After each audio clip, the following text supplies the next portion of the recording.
Hello, Abby. How are you? Let me see if the pictures and everything is doing okay here.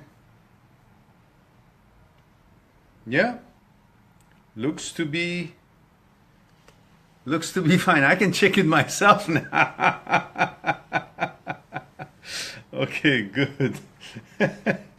Good. So I guess we can start as soon as everybody else shows up. Now I have a way to see if it's actually working okay or not. That's pretty good.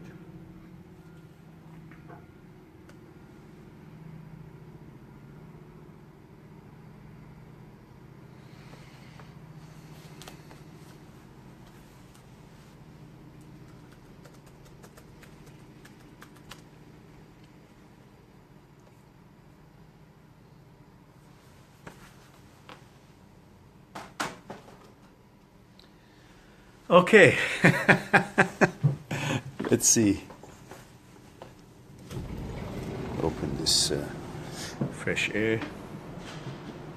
So, here we are. And Imek is here. Abby says, your smile makes me laugh. Okay, good. At least I'm good for something. Let me just adjust this a little bit.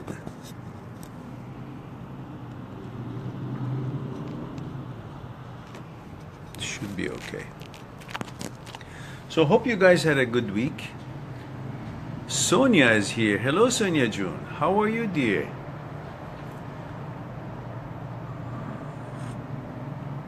Did you guys see the post I put up for the live talk today, or you just saw the live talk? Hello, Mike. Good to see you.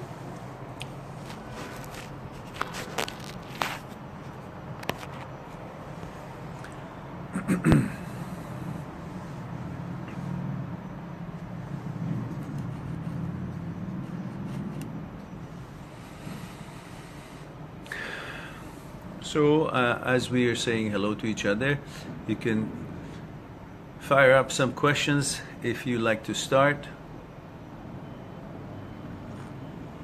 We're talking about things to do with thoughts, consciousness, fear, desire, and ego.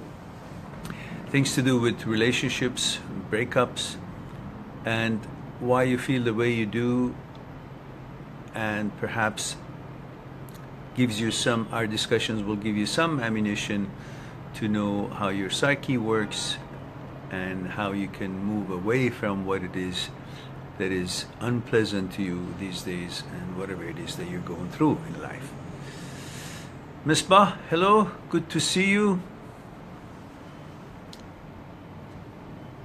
So somebody tell me if you guys just saw the live talk on, or you saw the post that this will be on in about half an hour or something like that.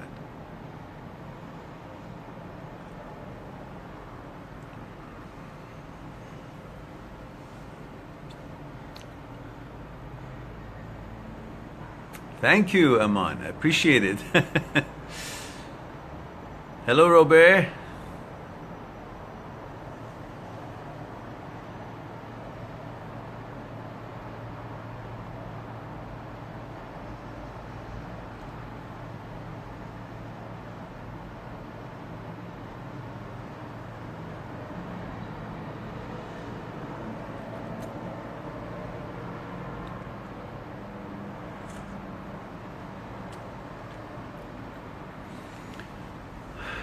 Imac says, I'm having a lot of anxiety to the point I get angry very quickly.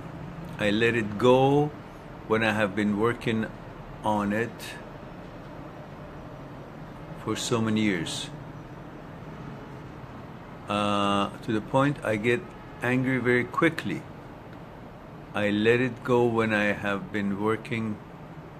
What does this last part means, Imek? I let it go when I have been working on it for so many years. I'm not following that. Could you kindly elaborate on it a little bit?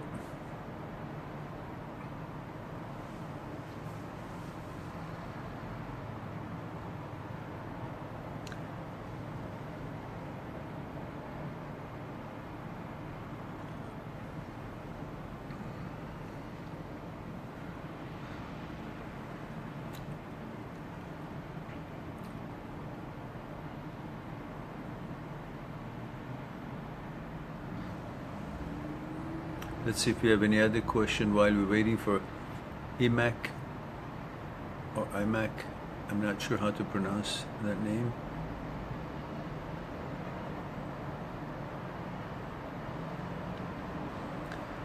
Murdoch reminds me of this wonderful hero character in the A-Team, the genius one who always pretended he doesn't know much, and he was getting away from any circumstance. A pilot, helicopter pilot, and quite interesting character.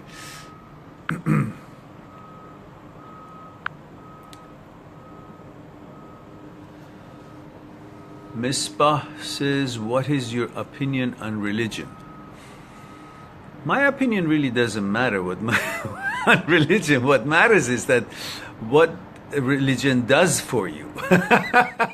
Everybody can figure that out by themselves. You don't need other people's appointment. Just sit down and see, okay, what is religion good for me? If it's going to make me feel I'm above the others who are not in my religion, then it's not really doing good for the humanity as a whole, because it's creating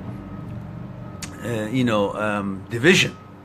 Because it gives me the idea that because I belong to this group, to this religion, to this sect, therefore I am above the others. And the others who belong to other religious groups, they feel the same. They feel that they are the ones better than the other people. And that whole belonging to a group, whether it's a religion or a political party or of some kind of a syndicate or whatever it is, you join a group or a sect or a belief or an idea or a cause, in a way, not cause, the idea and all that, so you will feel more of a psychological security because you want to reach that psychological security. But the mere idea of trying to achieve that psychological security through joining a group or a sect or a belief is exactly what's going to defeat that pursuit for psychological security, because that already creates the division that you're trying to run away from, because it makes you feel you're now secure within a group. Now the group wants to be becoming bigger, and then the fact that you're in the group, you will be bound to abide by what the group's rules are. And even if you see something wrong, you cannot say anything, because if you say anything, you're out of the group. And if you're out of the group, you're no longer feeling part of the group to feel secure and all that. So all of that creates totally opposite of what you're trying to achieve. Now, if you're using your religion just to bring tranquility and more of a humanity to you, and more of an understanding and tolerance of the differences of the others, and have ability to do your type of prayer meditation to turn yourself into a person who can rise above the shit and the things that we experience in life, the shortcomings of humanity and humane behavior and civility, well, that's good. But it depends what you're getting out of that religion. If you're there to feel you're high and mighty, if you're there to say it is only mine and the other religions are garbage, if it's only to say my group and my idea is where it's all at, and you become dogmatic about it, you lose your flexibility, then that's not good. So all is a question within itself. What is religion doing for you? And then you can decide if it's, what your opinion is. So really it's not a matter of opinion, it's a matter of through which path, religion or philosophy or whatever it is that you follow, idea or belief, are you becoming a person who can be more flexible and serve yourself, your family, and the people on this earth with respect, dignity, tolerance, and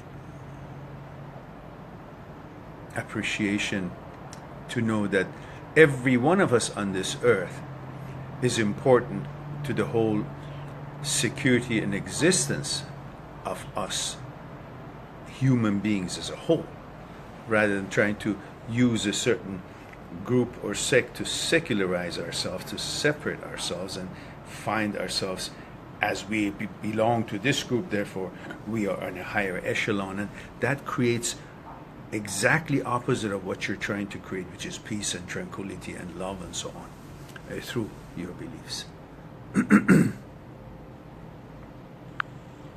So perhaps it's something for you to think about. Let's see.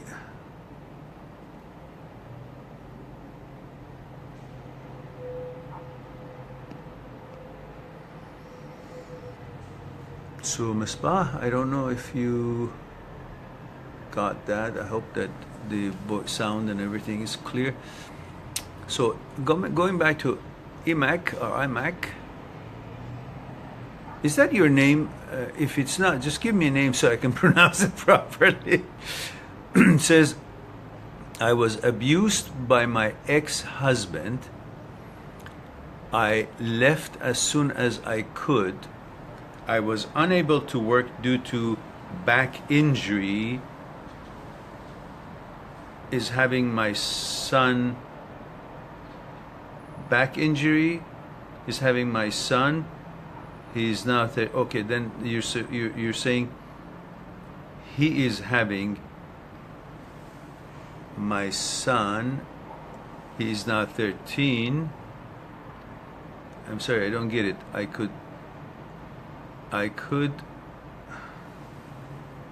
left as soon as I could. I was unable to work due to back injury.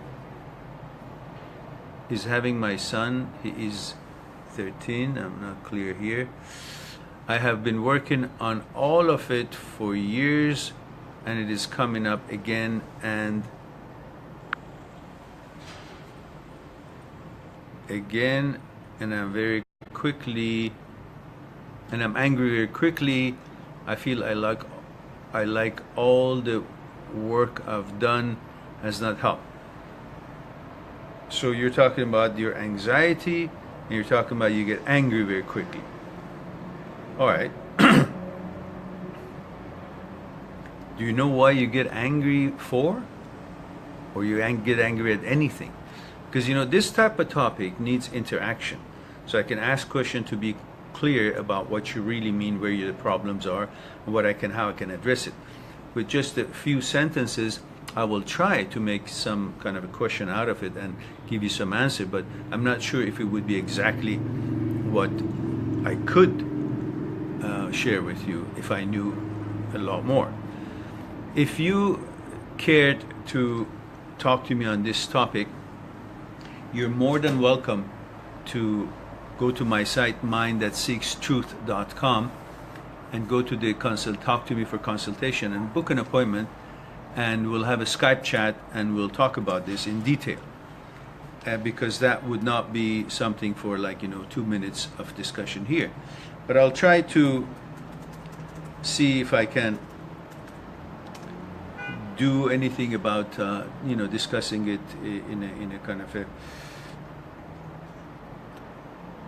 short, chewable way. Just one moment, please.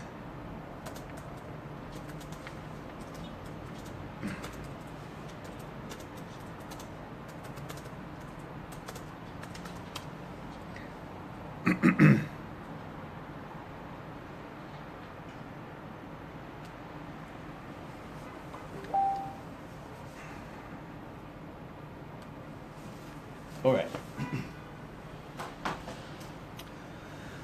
So,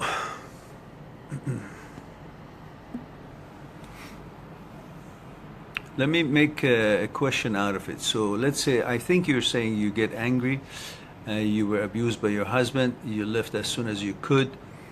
He has your son, so that's probably a point of anger for you.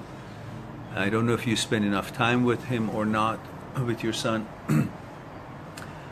The anxiety always goes hand in hand with thoughts. The thoughts that has nothing to do with the present moment. Because in the present moment, which is made out of lots of little smaller moments, every moment has lots of little smaller moments, and every small moment has lots of little more smaller moments. So it's a very small moment, that moment. And in that small moment, there is nothing going to go wrong, pretty much. It's very quickly passed, so it is always known that nothing did go wrong. So there's no time for anxiety in the now, in the present time. When you're with something that is about to happen or is happening, or you're having a part in making something to happen, you're active in something, you're doing something, because while you're doing something, creating something, part of happening of something, you can change things, you can make changes, you're in control, you can modify things, you can see it coming. So there's no surprises, there's no anxiety there, because there's no thought about what it could be, what it was, what it will it be this, will it be that, because you're preparing it, you're making it, you're building it, and you can see as it's blooming, as it's arising, as it's becoming what it's becoming. So there's no surprises, there's no conjuring up things that it could be, and then because of that thought creating anxiety and fear in yourself of the consequences of the negative things that could come to your mind. So if you can stay with the moments of your life, which your thoughts will not be conjuring up things about what it can be or could be about your life, about something, or what it was, and compare what it was to what it is, and what it is to what it might be, these thoughts create the anxiety.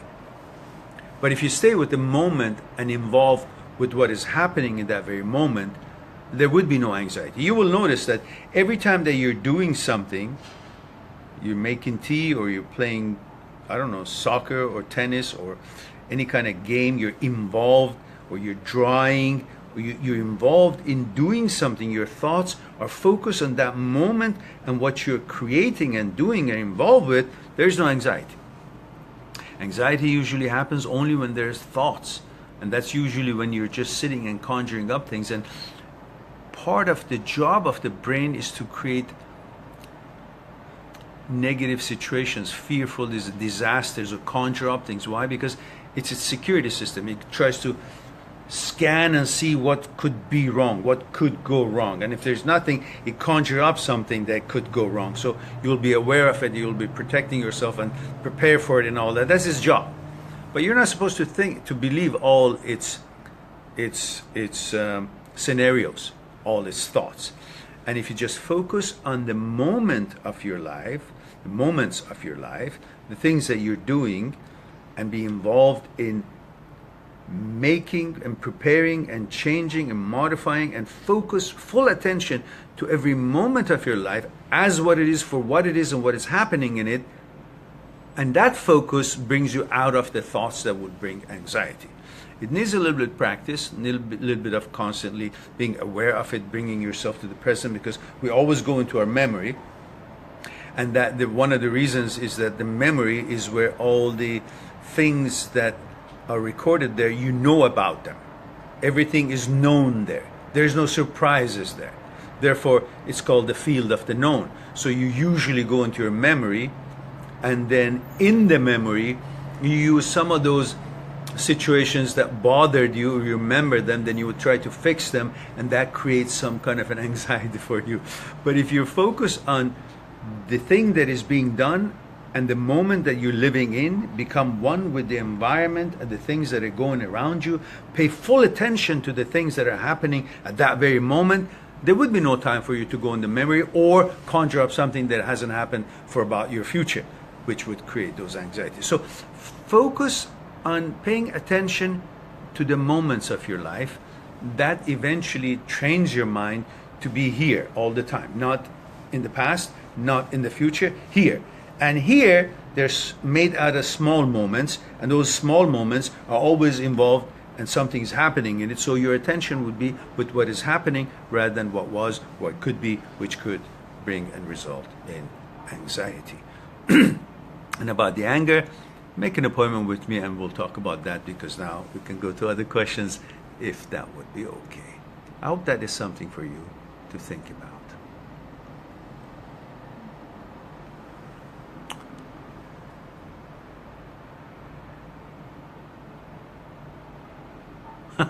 Yeah, Mike.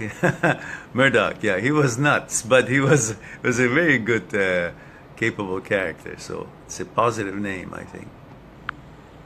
So let's see what questions I have.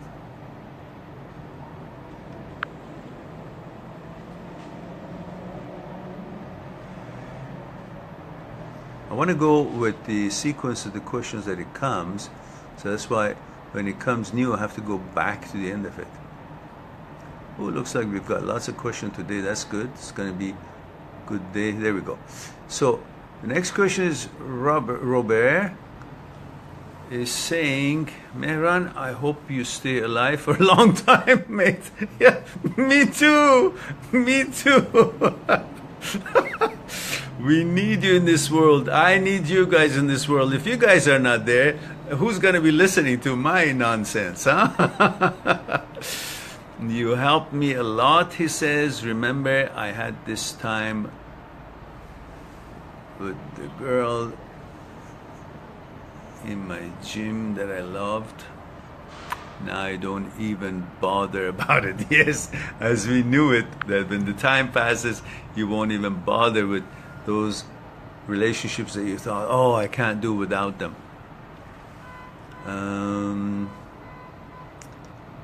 I don't even bother about her, but before I thought I will never recover.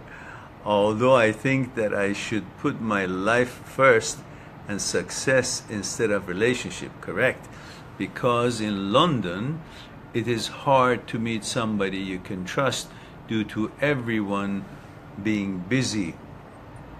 Yes, everyone being busy, and everybody is taking off their number one, which is themselves, and often that goal of theirs does not consider the comfort and the well-being or what's good for the other side. So in other words, people in most parts of the world, if not all parts of the world, are not focusing on what they're bringing into the equation, into the relationship. They're focused on what they're going to be gaining out of this relationship. If this guy has, enough money or a nice car or gives me a certain image that I would like to see myself in it, the girl thinks. And the guy thinks, is this girl pretty enough and is going to make me look, successful, because I consider the pretty girl, being with a pretty girl, as a success for me. So that's a way for me I can be more. As you know, since childhood, we've all been conditioned to be more. We got to be more than what we are, rather than who we are, what we are, and build on that. We just want to be more. It doesn't matter what. That's why we go shopping. Girls go buy brand name handbags and things and this and that sort of clothing, just because it gives them a feeling of there being more. And in relationships, when you're focused on what the other person can bring for you or help you with your image, well, you're not really in a relationship with that person. It is the image you have of yourself wants to be in a relationship with the image that that person will bring and add to your image, and the other person feeling the same thing. So therefore, the two images are having a relationship, but neither one of you know about each other, because you only focus on, that my image will change if I go with this person, and that person says my image will change if I take this girl, and then these two images are interacting. And that's why soon you will see that it's time to break up, because the images don't really have the spirit and soul and manners and attitudes and understanding and communication skills to know about each other. They're just images. They're not person. And everything breaks down because there is no compatibility, or there is no communication in real sense happening between you guys. It is only between the two images that the relationship takes place. And when it breaks up, the images don't get the sad feelings. You get your center. The one that wasn't involved in the relationship is going to get the shit. How you feel, terrible, and so on. So, best for a better chance for a successful relationship, focus on what this person is all about. What is his consciousness or her consciousness made about? How is it put together? How we can be compatible? How we can understand and know that the divisions that exist is natural and is okay between our consciousnesses. But let's see if we can find somebody that has the least amount of differences between the consciousnesses, so we'll have a better chance to have a longer lasting and bonding relationship. So I guess I forgot the train of thoughts. Whatever it was, that's what it was. So let's go to the next question. Sometimes I even get lost in what I'm saying, but that's okay. So,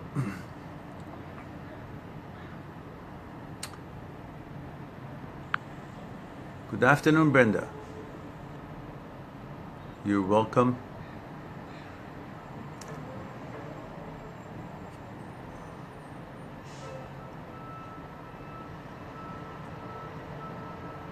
Priyanka, hello dear.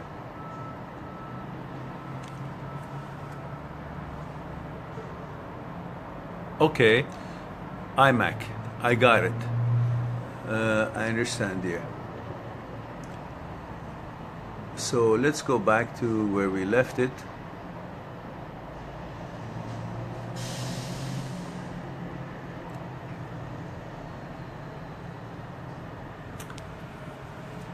Robert, let's see, are we there? Nice steak, so many questions, good. Let me just catch up. That was the part that Robert was saying, I hope you stay alive, and I agreed with him. Next we have Abhi says, there is some network trouble here. We'll catch you tomorrow. Okay, Abhi. And Robert says, by the way, Mehran, how do you control jealousy? Okay. When a girl you like talks to other boys, and you know she has a lot choices, how do you control not being controlling? As in not getting angry over her talking to other guys. Look, you think by being controlling, you're actually controlling something. By being controlling, you're just being controlling. But that doesn't mean because you initiate to control someone's behavior or some relationship's path of travel, doesn't mean you're actually doing any good to it or making a difference or affecting of any degree. Because there is no way you can control anything in this world or anybody. Maybe you can abuse someone or control someone through, the power of finances, that you stop, buying things for your spouse or vice versa.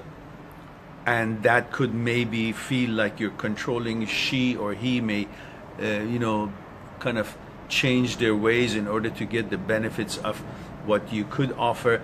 But that's not really a successful way of having things go your way. In your mind, you're controlling. Well, you're not controlling.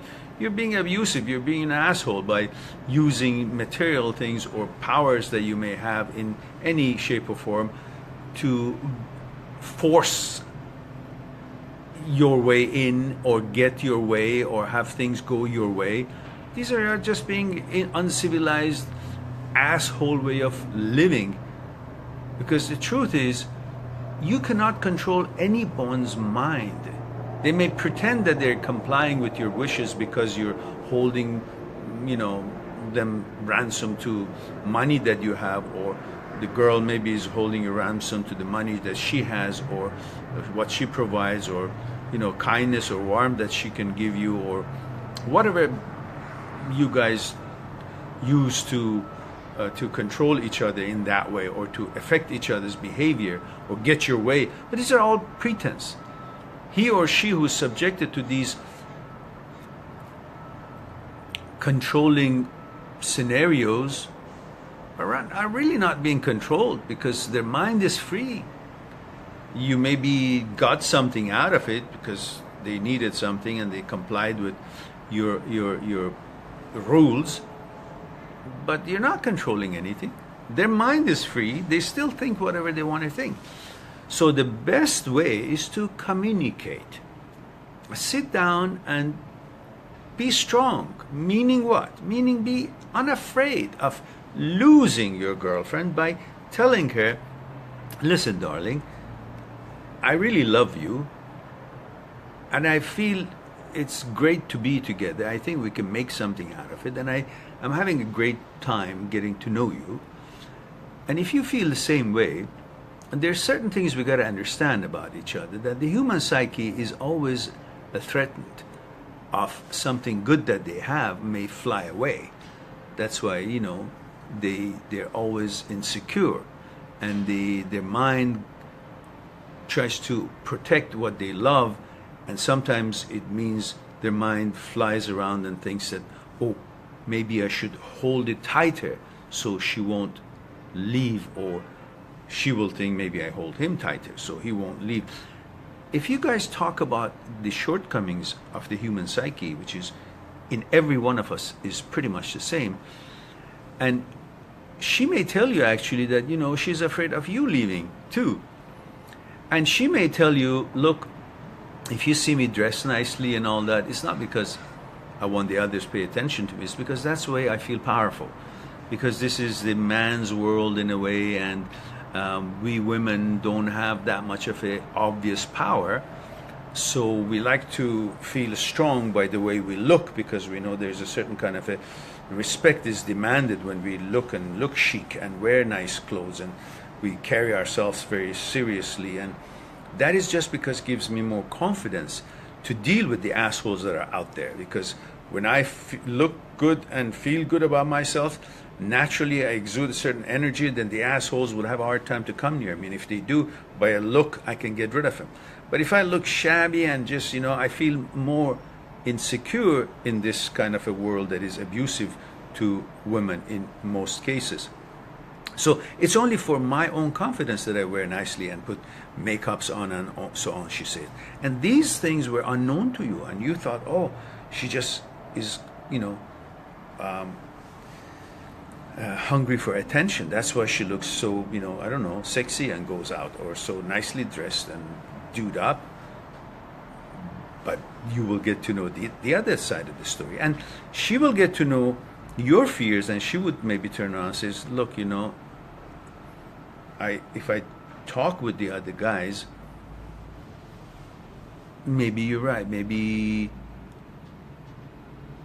they're not talking to me with the same frame of mind that I talk to them. I talk to them as a human being, but you're telling me that they are chatting me up, thinking that there's a possibility for me to like them more than a conversation between two human beings.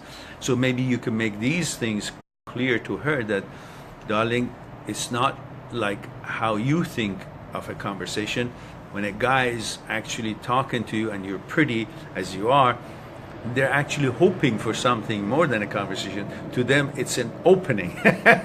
So maybe you can share these, educating each other's about the opposite sex point of view and intentions, so you both get acquainted. So then she will be able to assure you and be aware of it. Say, don't worry, when I talk with them, I use a certain kind of a posture and words that they will know is a conversation. There's nothing else in there.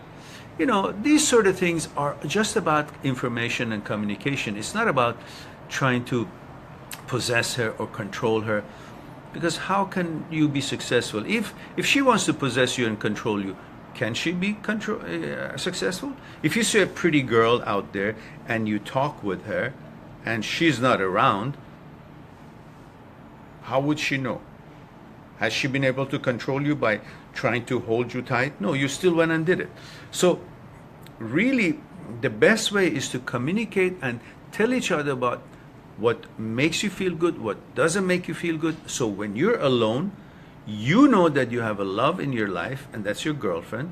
And when you see a pretty girl, you say, okay, that's a pretty girl, nice, but why would I want to chat her up? If there's an occasion to talk with her about certain things that is necessary to talk about, whatever, business or day-to-day something, well, it's a communication between two human beings, and then you pass by. But you won't stand there, try to chat her up and make something out of it, get a number or get some kind of a thing going, because you're aware of your feelings and you're bonding with your girlfriend, and you're aware of how it would make her look and feel, and she would be aware of your feelings if she would, you know, talk with other guys in a more than a normal human chatting or interaction. So these information will help you guys to realize, am I committed to my relationship or not?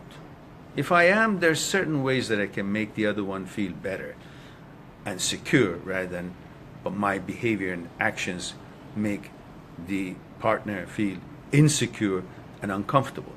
And these are all part of having a healthy relationship, by paying attention to these matters. Otherwise, what's the reason to be in a relationship if you're going to be chatting up other girls and she's going to be flirty with other guys? Well, other guys, when they see a flirty girl, they think it's an invitation, it's an open line, it's a green light to pursue and become more friend. They're not, guys don't usually just, it's not impossible, but it's not just like the way the girls talk to guys. Girls may talk to guys and have nothing in their heads or intentions about any intimacy or any further friendship. But when the guys talk to some pretty girl, there are more of a possibility of that kind of a thinking in their mind. I'm not saying it's always there, because guys could be just talking to girls also just as a communication, nothing more. But knowing these things about each other and how the boy's psyche works and girl's psyche works, and how women and men are different in their approach, and seeing these sort of things out there in daily life, it will help you guys to have a better relationship, more flowing relationship. Communication is everything. You can't control her. You talk to her, and if she suddenly feels, having a big head, that you're so head over heel in love with her, or tell her about these things, well, that wasn't your girl anyhow. Let her go, and just choose someone who's more of a interested in the exclusive relationship, and can regulate her interaction with the other guys in a different way, in a more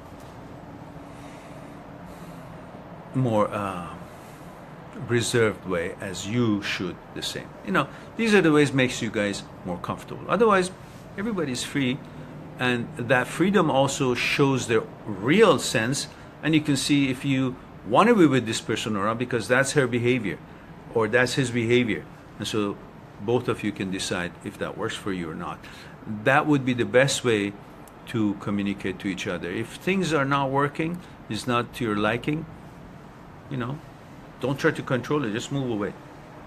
And if that person understands it, will modify their behavior. Otherwise, no reason to be in a relationship in that sense, if it's that way.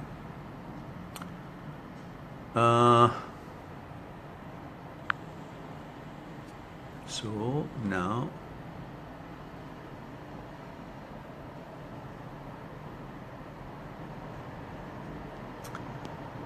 I hope, Robert, that was something to helpful. So Jad says, do you believe that each person can heal himself psychologically, and what are the tools to always have a secure internal life? Yes, it is. And if you go to my YouTube video, there is a playlist called the Psyche, and in that playlist you will have enough videos to help you to understand better how your psyche is put together, what is your psyche all about, and then always be aware of the relationship and the behavior you have within yourself about how you perceive the world, how you perceive things. Why is it that you think the way you do? Where does it come from? Analyze all these, understand yourself better, then you can modify it and clean up your psyche, because we all have garbage in our psyche as we've grown up through our childhood. We've been subjected to and exposed to so many different kinds of scenarios and behavior and dogmas and traditions and cultural aspects of where we are raised, and religious beliefs, and all these have had something to do with the way you know yourself rather than knowing your psyche. So you need to always analyze it, figure it out, go deep into your own psyche and find out who is saying that. Is that my thoughts? What is the value of my thoughts in this case? Does it have any credibility, or it's just a thought? Where does this thought came from? It came from my consciousness. What is the relationship between my consciousness and thoughts? So this thought is based on what I have gathered in my consciousness, which is coming from my memory, which is coming from the knowledge I gained from experiences, that those experiences came from the actions that my thoughts started. So I thought of something, led to action, led to exercise, led to experience, led to knowledge, and the knowledge was recorded in my field of memory. And from that memory, another thought came, another action, another experience, another knowledge, and again recorded in my memory. So really, my thoughts are coming from my memory, but my memory is actually made by my thoughts. So maybe I shouldn't be actually allowing my memory to always control what my thought is shaping. So for that, maybe I should try to learn how I can come out of my consciousness and be with the moment of life, rather than living while I'm thinking about the memory, which would make what I call living death of the past, because I'm always perceiving things as I go by similarity of it to something that happened in the past, and I have it in my memory. So I'm no longer really seeing what is happening. I'm looking at it, but I'm really remembering how it was a similar situation, and I'm missing actuality of this thing, and instead I'm thinking of it as how something else similar to it happened before, which doesn't allow me to be going forward with life. It just makes me live this moment with how it was, which is how it was a memory. A memory is dead, therefore my life will be like living in the death of the past. So it is very possible, if you understand how your psyche is put together and how the fear, desire, ego, thoughts and consciousness are interrelated and affect each other, then you will know yourself better, and therefore you will have a better chance to negotiate your day-to-day life and events better. So, and also, just it wouldn't be out of line to remind you that you can go to my site and pick up the Me, My Psyche and I ebook, because the ebooks, as you guys know, is very, very inexpensive now. It's what $6.99, something like, or $5.99, something like that. And that is really no economical agenda here anymore, because they used to be, the paper version of these books are $100 or $80, and the ebooks used to be $35 and $26. Now I've made them to be $4, $5, and $6, something like that, which is like a cup of coffee. But that is something that I want you, the reason I did that, because I want you guys to have it, get a copy of it and refer to it. There are lots of little things in there that would help you to recognize how the psyche works and kind of be a guideline for your reference. So I encourage you, the playlist on YouTube, and also pick up these inexpensive opportunities for having all these little things that, with you for your references.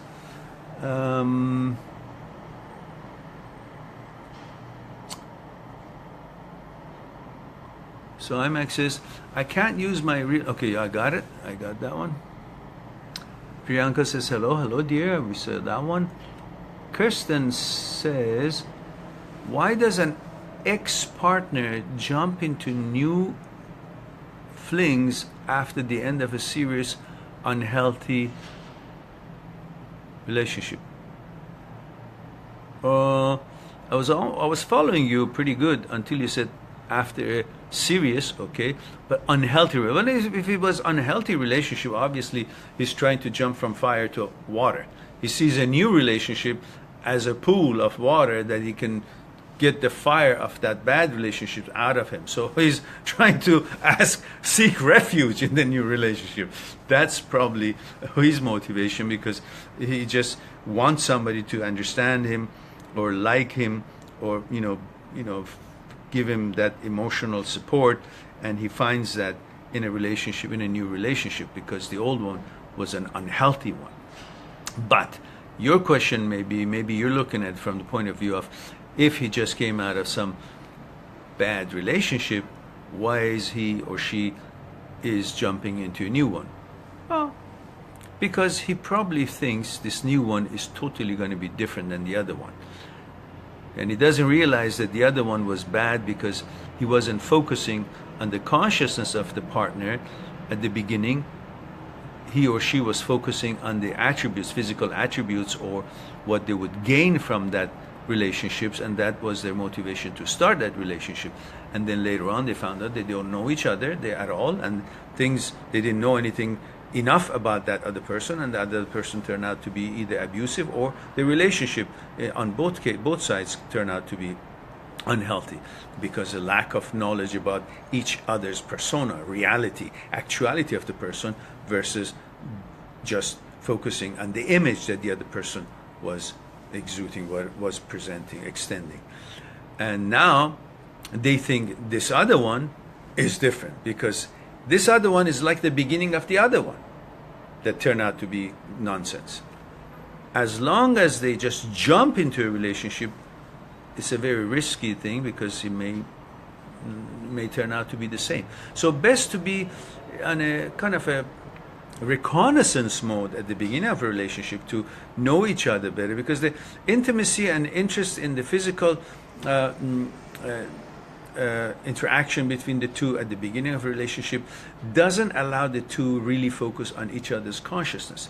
They are just excited about this whole program that they have in their genes to be excited about this new relationship, and that doesn't let them to get to know what that person is all about. And instead, how would I feel to have this kind of a relationship going? And then often they find it was futile. So why they do that? They try to look for replacing what was missing and bring psychological security to themselves, fulfill their needs of intimacy, warmth, and support, and all that, which is all maybe okay for a while, but they will find out if it was right or wrong later on. So there are many reasons. Some of it could be this. Kirsten. Now Kirsten again says, oh, I see, continues, is it rebound or to get over the past partner? Yeah, pretty much we discussed that, I guess.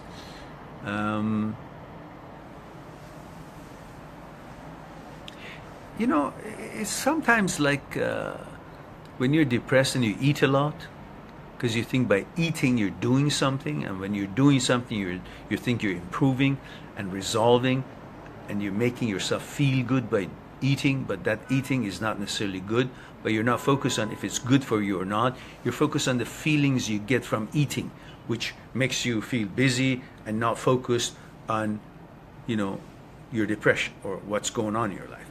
And when you jump to a next relationship from a bad relationship, it's like you want to cover up what was bothering you by being active in something new and changing the whole atmosphere, but not focusing on what it is that you're changing the atmosphere with.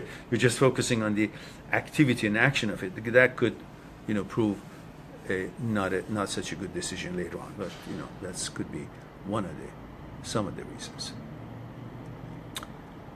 And Mike says, when two people have been in love, it seems that one will be the one to fall out of love. The one who doesn't fall out of love is in the bad way then. I have one like this who still says she loves me.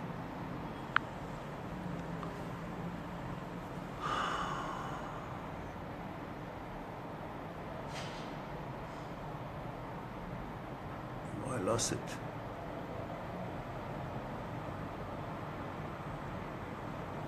She loves me, and wants to remain very close and supportive friends, and still communicates daily, but does not have the same romantic feelings for me anymore. She is a wonderful person. It is hard for me to stay like that when still in love, or even move on. It hurts when she speaks of others she's seeking a new relationship with.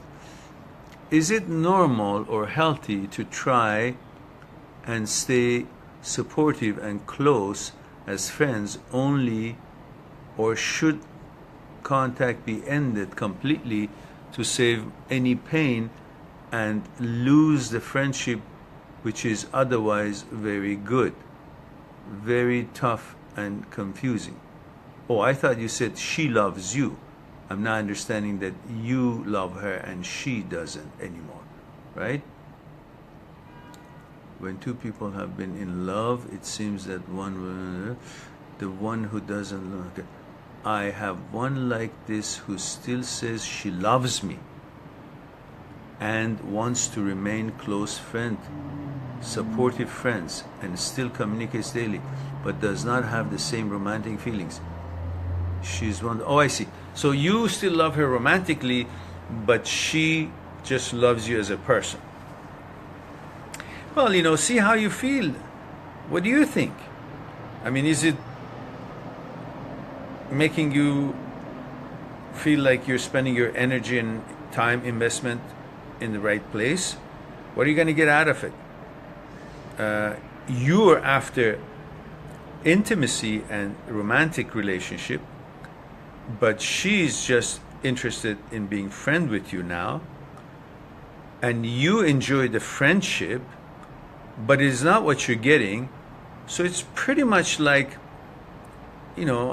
just a funny example that just comes to mind. I don't mean any demeaning thing about it, but just to deliver, it's like a dog who is around you because there is a chance, because you have some fresh meat in your pocket or in your fridge, but you never let him have it.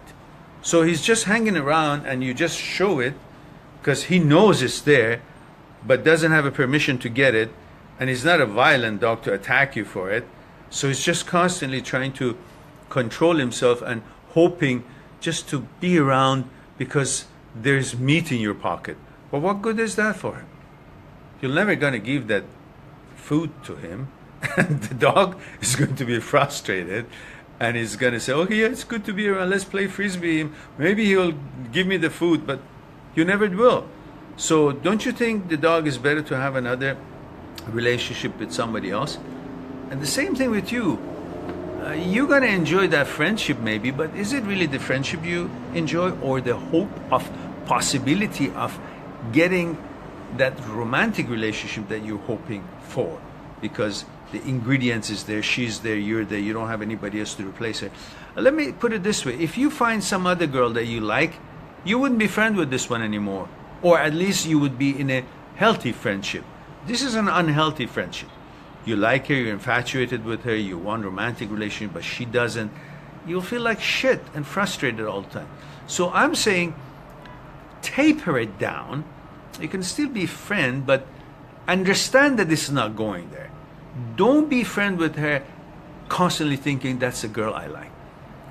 Be friend with her is know the fact that this is not something that anything going to come out of it. And pursue other positive friendships that with girls that you think they're good candidates and you're a good candidate for them, and it could lead to something that you like as a relationship. And taper this down, and eventually when you feel convinced that this is not a place to be, just move on, and automatically you may actually stop liking her as much by having found someone more suitable to yourself. Then it can be a healthy friendship then. But then again, your other girlfriend might say, hey, I don't want you to hang out with this girl, which is the problem that you will come to understanding when we are on that bridge. So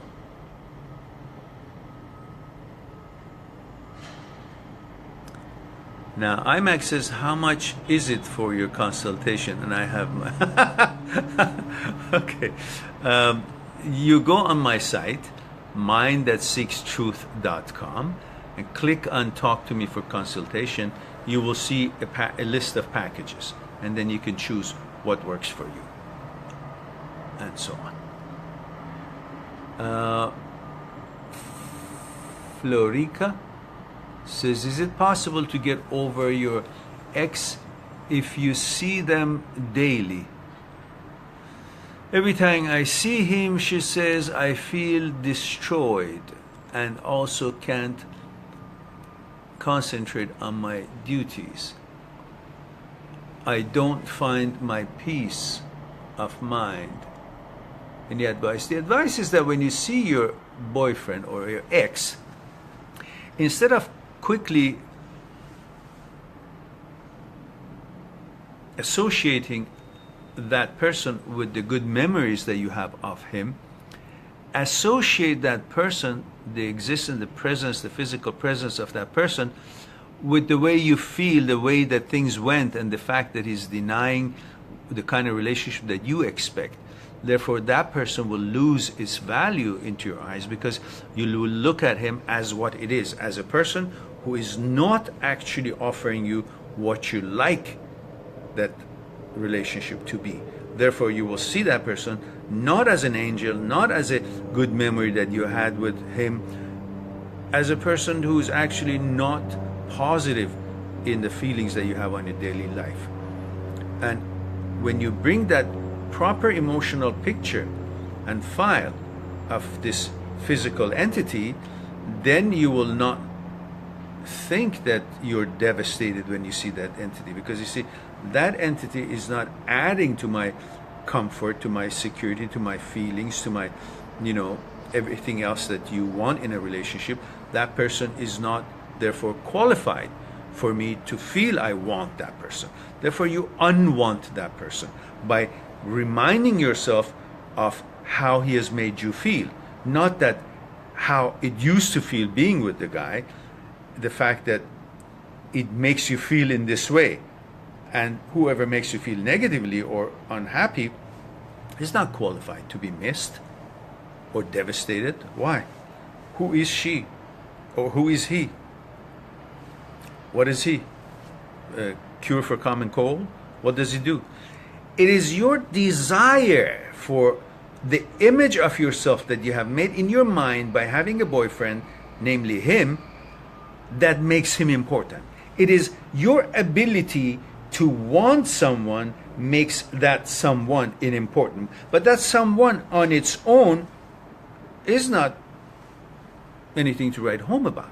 Look, when you pass by a place and you see there's an apple there, and you're hungry, your hunger for food, for sustenance, is what makes that apple feel valuable and important. Next day you come out of the restaurant, you just ate a full tummy of food, and you pass by the same store, there's an apple there. You have no interest for that apple. Why? Because you have no hunger, you have no need, you have no desire, therefore, for that apple, because that apple now has no meaning for you. You're already full, you have no need for it. So it's your desire that can give or take value from that apple. Same thing, it is your desire that has made that person important. You got to find out what that person does for you that you are making him to be all that. If you didn't like this person, if you didn't desire this person, that person wouldn't be so important. So it's really not him, it's your desire that makes others important. The importance of other people, importance of things or other people, are equal to your desire for them. For the same reason, when you have a fight with your friend or have differences, or you find that friend is no longer suitable, or you guys can't meet at consciousness level, you no longer have respect for that friend. You don't no longer like that friend. Therefore, suddenly that person is not important to you anymore. Why? Because your thoughts about that person is changed. Same person that you like, but now your thoughts has changed, therefore you don't think he's important. Before you thought, oh, he's all that or she's all that. But now that you've changed your understanding of the quality of that person or what that person can do or not do, or does it in certain ways that is not appreciated by you, is different than the way you would see the world, then you have no more respect for that person. So that person is not liked by you. So it is you who decides, that person is liked or not liked. So if you understand that it is you who puts value on people, not the people by themselves, it is your understanding, your communication, your bonding, and all these, your appreciation. It is you who desires them for one reason or another that makes them so important, which turns out to make you feel like, oh, I'm devastated not having it. But it was you who gave them that ability to sort of devastate you. And same way, you can see that person, by the feeling that you get from that person, which is devastation and uncomfortableness, therefore it's not positive experience for you. Therefore, because it's not positive experience, you cut out the desire for him. Because you say, if it's not good for me, why would I want to be around? If that apple that you see there, it's dirty or it's spoiled or it's got bacteria on it, even though it's apple, it could have been nutritious, but you say, no, I don't want this one. I go for another apple, which would be clean and give me nutrition and makes me feel comfortable, secure, and happy to eat it. Same thing. It is your decision and your desire. It's your hunger for the apple that makes the apple to be so valuable. It's your hunger and desire to have a relationship with this person that makes that person so whatever. So it is you. If it's you, then change it. Change your opinion and your desire, and the value of that person changes. When the value of that person goes down, no longer valuable in your mind, you're fine passing by him, seeing it. No big deal. You have made him a big deal, not him. What has he done for the world to be so all that? It's you, your need for relationship, your need to feel wonderful. Go get that from somebody else who actually reciprocates.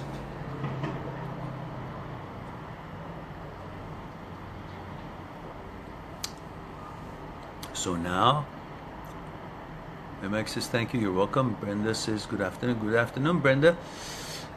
Alan says, first time to watch you on live. Good to see you here, Alan. And Stani says, hello, sir. Hello, dear. Stani says, that's what is not happening.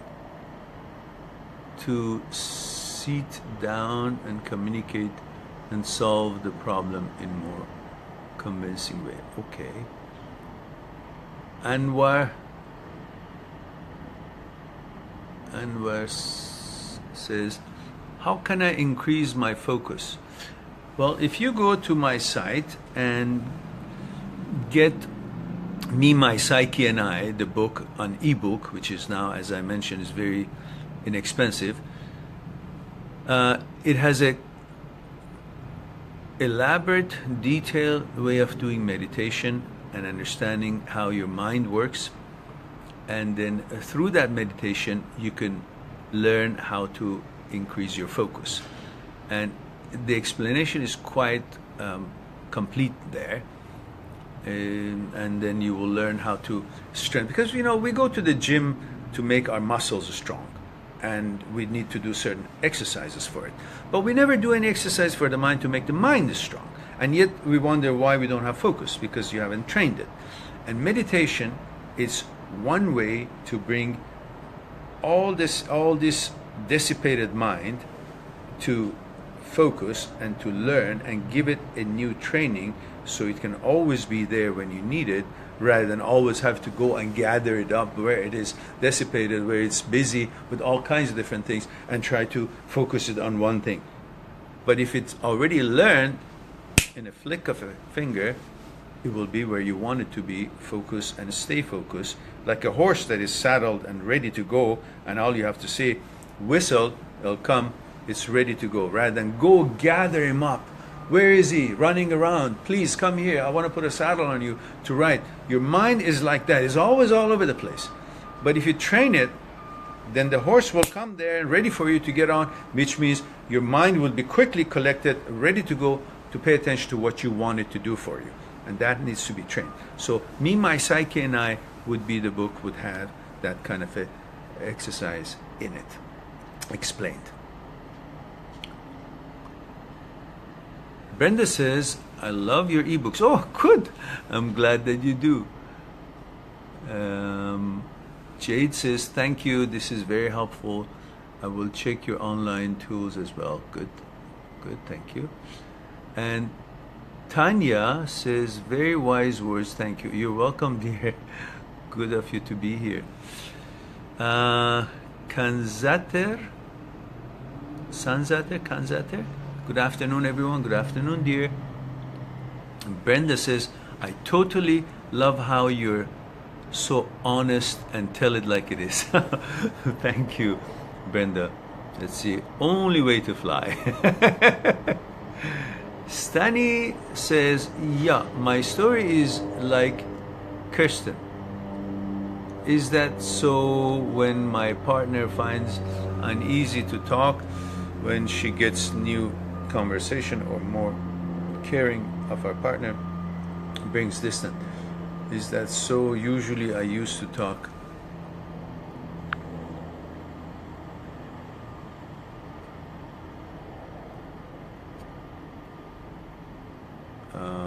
I lost you.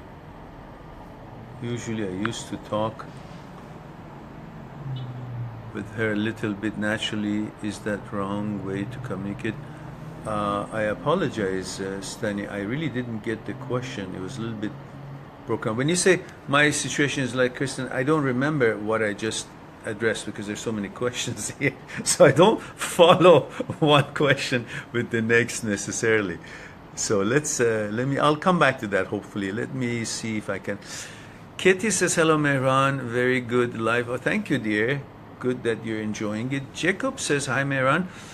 All day was reading your book. Okay, good. It's very good. Best regards. My pleasure. I'm glad to hear that. I'm glad to hear. I hope you got the ebook instead of the paper book. The paper books are very heavy. It was last week I had my book signing day at Indigo, one of the largest bookstores here in Canada. And the books can, it's for people when they see it, of course, they would be interested and they buy the books and so on. But if you go on my site, get the ebook because the books are very heavy. The Breakup Pain Handbook is over 600 pages, and to ship it, there is a hefty charge of the shipping. That's why they're expensive, because the shipping is included. And Me, My Psyche, and I is over 360 pages. The Transient Thoughts and Me is something like 150, 200 pages. So they still carry a certain kind of a shipping charge. So that's best to get the ebooks, which are just, God, $5, $6, $7, something like that. So I hope that that's what you got, Jacob. Of course, you can buy it. You can buy the paper book. It's good for me, but because the ebooks really don't have much of anything. It's all just gift. When PayPal takes its piece and portion and marketing costs go away, there is really nothing in there. But I did that on purpose. Brought it down to a certain price point which you guys can all afford, and nobody can give me excuse that I'm from, let's say, I don't know, this place or that place in the world, and the dollar difference, money difference, currency difference is, it's in US dollar, your books, and my currency is weaker, so it makes it very difficult. So I've now made it very, very cheap. So it won't make it difficult for you guys to buy it, even though the exchange would be different. So Juan says, hello, I'm so late. No, you're not late, because this can be recorded. And Juan says, from India, hope you remember me. Yes, I think I do, Juan, because I did ask you once how come your name is Spanish, but you're in India, and then you explain it to me. And Senzate says, even after 8 years. Well, I'm not following that because I don't know who said what to connect this to the last sentence. Florica, oh, what a nice name, Florica. Thank you a lot for your words, my pleasure. Seti says, hello from Toronto, Canada. Oh, somebody close. Oh, Seti, I remember you. Parsad is a Persian name. You haven't been on here for a long time, I believe. I hope all is well with you. Mike says, very helpful to reinforce my thoughts. Thank you. You're quite welcome, Mike. Stani says, your talks are very helpful. Is there any way so that I can talk with you personally? Yes. If you go to my site, mindthatseekstruth.com, and click on Talk to Me for Consultation, it will take you to a page with different kind of packages and so on, and you can book an appointment and choose 3 days and the hours that it gives you the choices, and then the system will send it to me. I will see which fits the schedules that I have, because I do consultation work, Skype consultation all around the world, all around the week, depending on which country, which time. So I fit it in the time slots that are available, double check it so it won't be double booked, and then I'll confirm it with you with the Skype address that you will send us, and then we can chat on Skype.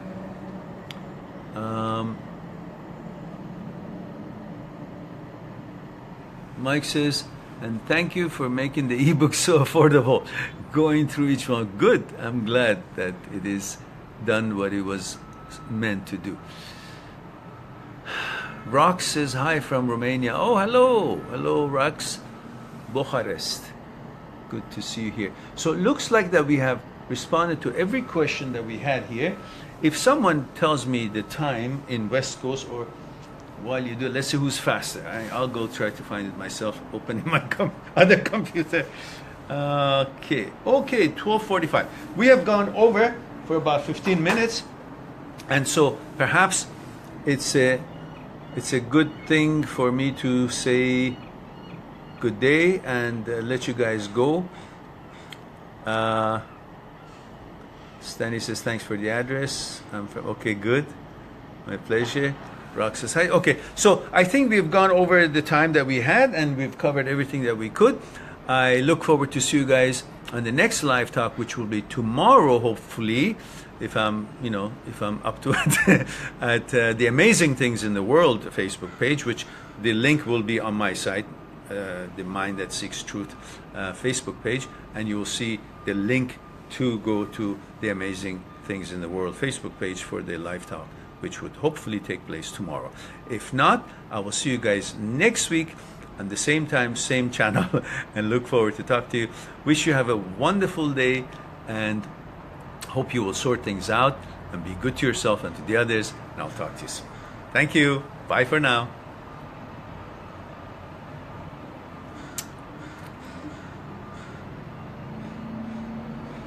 Thank you, Jason. Yeah, I see it. I appreciate it. I'm glad you like the books. Good. Bye, guys.